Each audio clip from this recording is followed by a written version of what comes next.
শাইতানির রাজিম বিসমিল্লাহির রহমানির রহিম। আমার সৌদি বেদেনা এবং খেজুর বাগান। বেদেনায় অনেক কটা কলি আসছে। আজকে সেচ দিচ্ছি খেজুর বাগানে।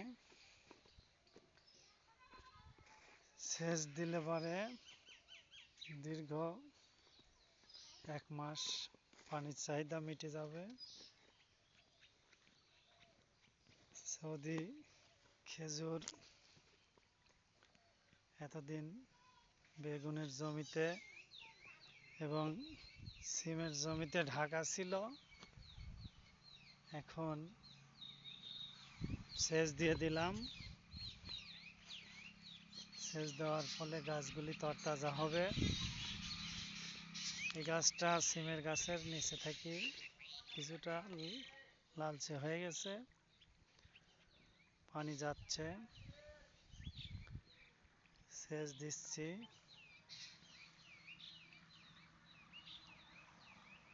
পানি পেয়ে গাছগুলো অনেকটা তরতাজা হয়ে উঠবে।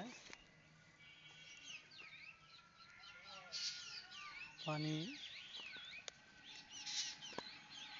পাশের বাড়ি থেকে পাম্প থেকে সেচ নিচ্ছি। প্রত্যেকটা গাছে সেচ দেওয়ার ফলে গাছগুলো তরতাজা হয়ে উঠবে। এই গাছগুলো একটু সুন্দর। এই গাছটা সবচাইতে বড়। এটা অবশ্য সুপকারী খেজুর গাছ। এইটাও, এই লাইনটা সুপকারী, আর ওই লাইনটা আম্বর, আর এইগুলো মরিয়ম।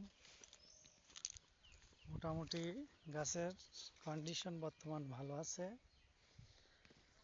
সেচ দিচ্ছি, জমিটা পরিষ্কার করতে হবে।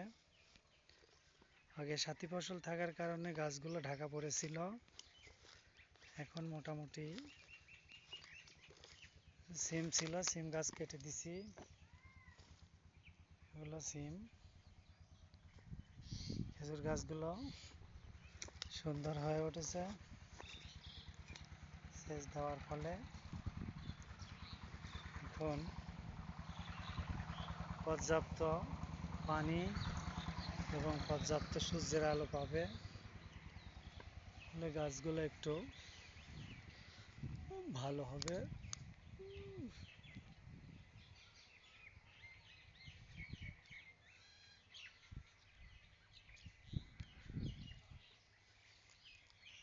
ভিডিওটি দেখার জন্য সবাইকে ধন্যবাদ। আসসালামু আলাইকুম।